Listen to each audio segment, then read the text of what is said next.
alaikum. I'm gonna say something in Arabic real quick and then I'll switch back to English. في هذا المقطع راح أقول لكم قصة كيف أو ليش علمت نفسي اللغة العربية. هذا أكثر سؤال يجيني من متابعيني، وما إني أحس إن الناس اللي ما يتكلمون اللغة العربية كلغتهم الأم راح يستفيدون أكثر من هذه القصة، قررت إني أتكلم في هذا الفيديو بالإنجليزي وراح أترجمه بالعربي، لكن المقطع الجاي راح يكون بالعربي فتابعوني. Alright, let's start from the beginning. 3.5 years ago, I was in my second year of college. I had a roommate who had gone to sleep by like 10 p.m. every night, which was way too early for me. She also had problems with light and sound to the point where I couldn't do anything in the room at night. For instance, I couldn't even use my laptop to do my homework across the room because the light was too bright for her. I feel like she should have had a single dorm room because no one else would have put up with that, but I respected it anyways just by leaving the room whenever she'd go to sleep and coming back just before I was ready to sleep. Since I didn't really care much for sleep and I liked to be awake and out at night, I would often return to the room at around 3 or 4 a.m. Back in these days, I used to only have classes on 2 days a week, so on days where I didn't have any homework or studying to do, I had to figure out something else to do with my time at night. In the beginning, when I would leave the room, I would spend some time sitting in the lobby of the dorm hall just wondering what I should do. I might play on my phone or walk around or maybe skateboard outside or occasionally meet up with a friend. Sometimes if the dorm staff had forgotten to lock the door to this one room, I would sneak in and play piano in the dark. Other times, I would bring my guitar to a random staircase in the building and maybe play it there. On nice nights, I would bring my guitar to a sidewalk and play outside in peace. My college town was very safe, so I never worried about being out late at night. I realized that I could play guitar for hours and it was a really nice way to kill time before I was ready to sleep. It didn't take me long to find a nice staircase in front of a courthouse to play my guitar on. This staircase was between the campus and the street with all the bars on it, so there weren't too many people that would walk by me on weekdays, but on weekends there were a lot. Also, any day I could occasionally find some drunk people walking past. I was too shy to sing when people would walk past, but sometimes people would sit and listen to me play, and if I felt comfortable enough, then I would sing something. I ended up making some friends and being known in town as Guitar Girl. Also, the drunk people made my nights more interesting because they act really silly. One day, a man walked up and gave me $1. I handed it back, but he insisted that I keep it. I was extremely confused when this happened, to the point where I had called my mom and asked her what he must have been thinking. She then told me that there are people who go to the streets to play instruments as a way of asking for money. I was shocked. For some reason, I had never known that people do that. After that, people had often came up to me and told me that I should leave my guitar case out because people would put money in it. But that would have made me very uncomfortable because that's not the reason why I came outside to play my guitar, so I never did that. Over the course of the first few weeks of me playing guitar on the street, there used to be a man who would walk by me nearly every day. He would walk up, listen for a minute, and then move on with his night. One night when I went out to play guitar, there was already someone else sitting on the same staircase playing guitar.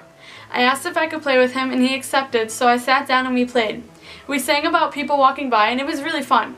The man who I had previously mentioned, who used to stand and listen for a minute and then move on with his night, had come up to us that night while we were both playing together. However, this time he got his phone out and took a video of us. Me and the other guitar player were sitting there playing our guitars, singing about the man taking a video. I think they're taking a photo. Maybe that's a video. I don't know.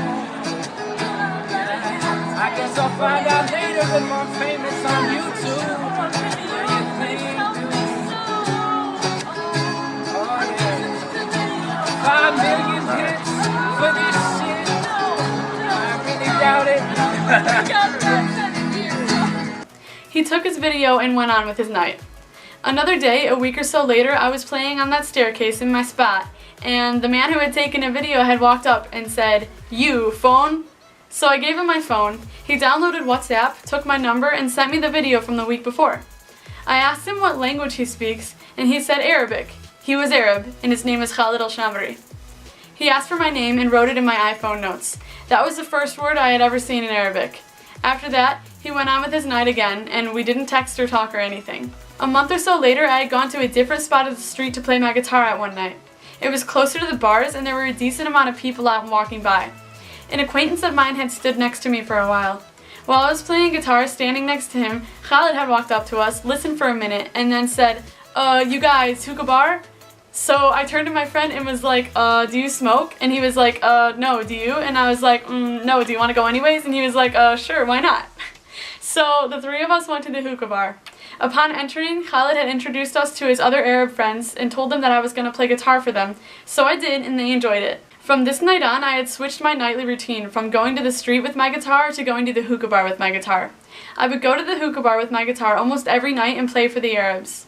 The nights began to get colder as we were entering winter, so sometimes I didn't really want to bring my guitar out because it was too cold, but I still needed something to do at night, so I began doing something that, looking back on, doesn't really make much sense to me.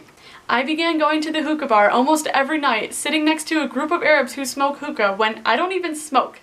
Most of them were fairly new to America and didn't know much English, and since I had known absolutely no Arabic at the time, I would just sit there and not talk for hours. These people had become my friends somehow, although we hardly understood each other. Sometimes as I would sit with them, I would start to feel left out or sad and think, they don't care about me, they don't even include me in their conversations, what if they're talking about me, and dumb thoughts like that. But then I would remind myself, these people let me sit with them every day and they aren't rude to me.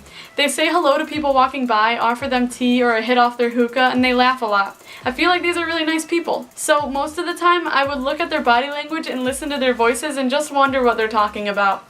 Since I never understood them and thought that they seemed like nice people, I decided that there was no way to learn more about them or where they come from unless I learn how to talk like them. So I had decided, why not just learn Arabic? I had remembered studying Spanish for 4 or 5 years and enjoying it a lot, while almost all of my classmates had talked about how much they hated taking foreign language.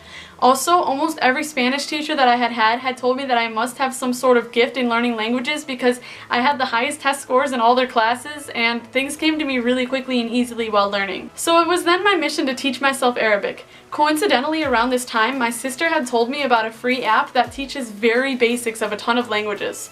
This app really didn't teach me much though, it basically just taught me the Arabic alphabet. It taught me what each letter looks like in the beginning, middle, and end of a word, and how to pronounce the letter. Along with that, it taught me maybe around just like 20 words. I will only give the name of this app because I know there will be comments asking about it and maybe it will help someone watching this video. I'm sure there are other apps like it, but the one I used at the time was called Memrise. It didn't take me long to finish the app. Once I learned the Arabic alphabet, I could read, write, and speak basically any word in Arabic. Very slowly, that is, and maybe with poor pronunciation. Although I could understand absolutely nothing. The only things I would understand are names, because they will almost always be spelled with the same pronunciation in any language since they're names.